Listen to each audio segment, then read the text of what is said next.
Well, the boring organization was UCLA Health. So when I was in UCLA hospital 1 month later, and I'm sitting in the hospital bed, or I'm lying in the hospital bed, and the doctor, this guy, Dr. Ye, who was the one who'd done the surgery and who had saved my life, he said to me, I want you to understand something before you leave here. He said, when I finish my career 30 years from now, and he's a world-renowned surgeon, and I talk about the most extraordinary case I've ever seen, this is going to be it.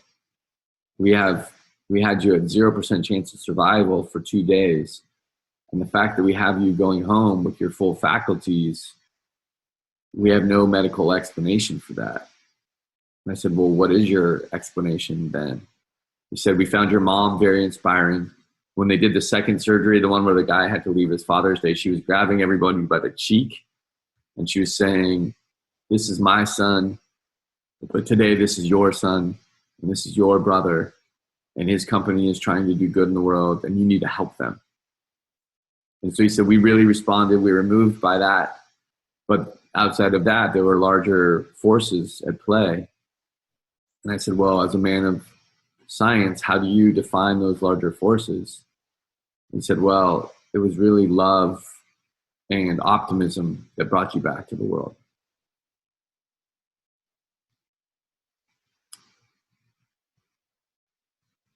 So that the power of love and optimism and our ability to choose it no matter what our circumstances is certainly something that I realize now that I did not realize before.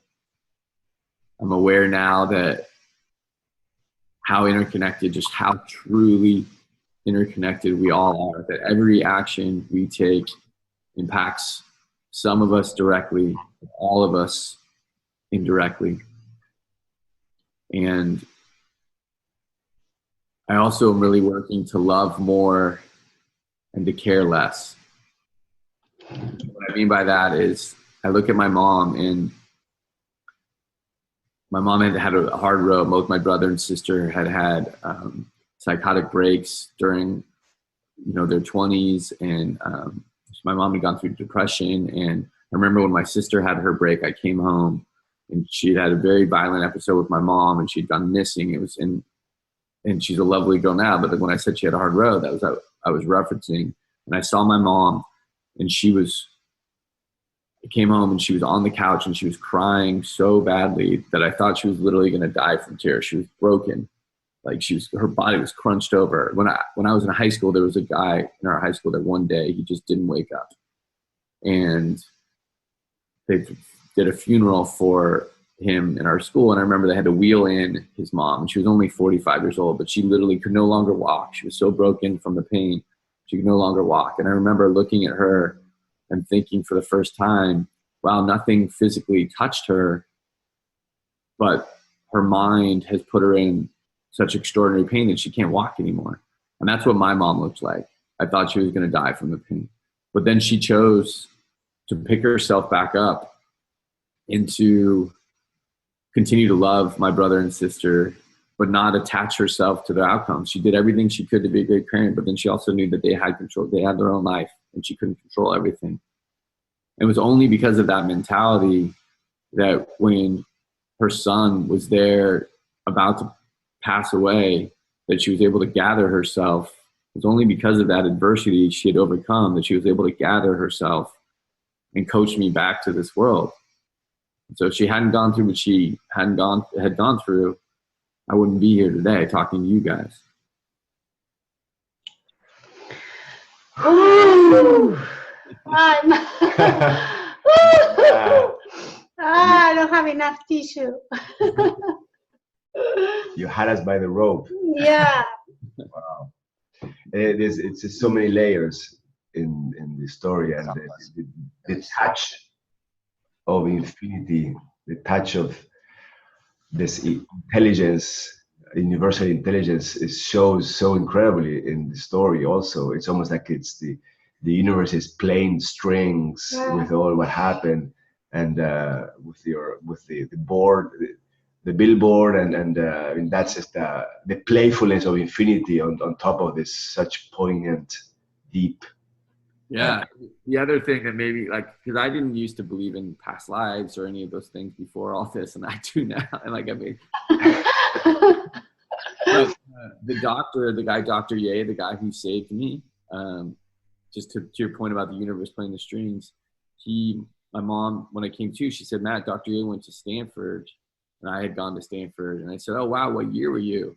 He said, he finished 7 years before me. And I said, what dorm did you live in freshman year? And he said, Rinconada. I said, oh, I lived in Rinconada. What floor were you on? I was on the first floor. I was on the first floor. What room were you in? Oh, I don't remember the number, but it was the corner room where you could walk over to Otero. And I said, the room that John McEnroe lived in, because I had lived in the same freshman dorm room as the tennis player, John McEnroe. He said, yeah, the John McEnroe. Oh my God, the same room, you guys. Oh my God. Yeah, Infinity created the whole thing. Yeah. We call that the orchestration of intent. Put everything together. Yeah. All the pieces beautifully. It's a symphony that cannot be written by a human person so perfectly. Yeah, it's. So we would like to open. So now all of you here, beautiful, amazing Path of Heart leaders, and what happened to you during while Mike was sharing his story? What things come up in you? What would you like to share, ask, comment? This is Tom. Everybody wants to talk. So hold on one second. Let's start with Tom. Let's see. Tom, where are you? Are you on camera, right? Yes. Can you wave? There's so many pages, and we have 4 pages. I think you passed him. I pass him? Oh, there you are, Tom. Thank you. Hey, Tom. Matt, I just want to make one comment. I mean, I think I was very moved like everyone else, but one of the last things you said, more love more, care less, that really, really resonates for me because it's so close. It so capsulizes one of the hardest things in the shamanic tradition, Carlos Castaneda, this idea of an intense love and yet a detachment. And, in everyday life and in our society and many families, love and care are inseparable. You can't do that. You can't really love and still let go. And I really love that phrase. Thank you, Tom. Thank you. Yeah, we're very moved, all of us, me included. I think Patricia. Hola. Margot, acá. Margot, sí, en español. Sí.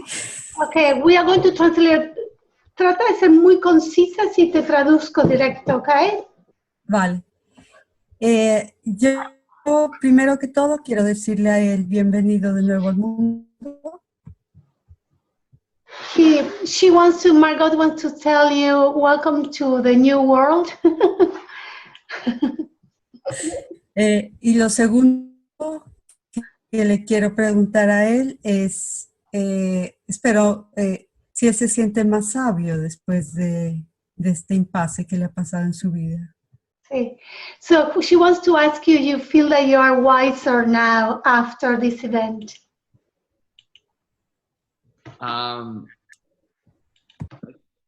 I think so. I think the biggest difference is I just waste less time in my own mind.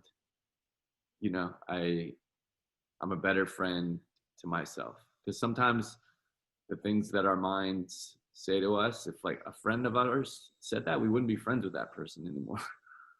And my mind used to say a lot of mean things to me. And it doesn't do that as much. And then as a result, that space is hopefully available to share and with people like you. And what you said, Tom, and what you said, and what you shared, Patricia, and what Margo, that I hope I have the wisdom at least to, like, that touches me so much more deeply than it ever did. And I think it's maybe because my mind's clearer. I want to add as a witness, I've I've known Matt for many years as a patient. Our teacher Matt always talked about that whatever is the quality of our inner state shows outside, and everybody senses it, even if we're not aware consciously of it. And when you walked into the clinic, the first time I saw you after these events, which had happened just very recently, for everybody to know, and I was at a distance coming out of a room, and so I was quite far away. I could see you coming through the main door, and the energy field that was emanating from your being was so distinctly different from it had been ever before. It was a veil, it's as if there was a veil before that had been lifted, and all was there was just the heart. We talk about in the science of the electromagnetic field of the heart, how we can be in a certain coherence, and in that coherence it affects everybody around at a certain distance. It seemed as if first of all, your heart was in a total state of coherence, and the field was bigger than it normally would be, and everything in the clinic was affected by that. And I think that's part of the wisdom, because we associate sometimes being wiser with certain statements that we might say or actions that we might do. Intellectual faculties. But I say a huge wisdom that came through was at the pure energetic level, and it comes through just listening to you when you talk. There's a state of presence and loving and openness, and that's for me a high state of wisdom. Thank you for saying that. I really appreciate that. I would not have any of this wisdom, and I don't think I would have even been able to come back if it weren't for all the love and wisdom that you have shared with me. Thank you. Who else? We have a few more minutes. Let's see, Chris Oswood want to say something, or? Sure. I was very, I'm sure we were all really moved by your story, Matt. That's remarkable, and it's such a beautiful story. It took me back to the times I was going through similar things with my brother, who was diagnosed terminally ill when he was 21. And this was when he was about 40, and he had lived, it gave him 3 years to live max. We kept going on and on. And a secondary disease finally took out his internal organs, but he was struggling all the time, had a powerful will to survive. And it was the third time that he and a few of us were called into the hospital because we were told this is it. This time, this is absolutely it. He's on 3 life support machines in the ICU, and it was reported before I got there that no one has ever come out of the ICU who's been on all 3 machines without spending the remainder of their lives on at least one of those machines, and it's usually a very short period of time. So as I've written to the class, I was 600 miles away, and I was getting prepared to get in my car and drive down there. And I lived right nearby where I do now. I went up to this mountain, to this hill. It's a large hill, small mountain, to the place where it was one of his favorite spots next to a porcupine den. And I faced west. I looked out over the valley, and I gathered all the intent I could and pitched out an intent for him to survive. And then I get in my car and drove down there. And when I got there,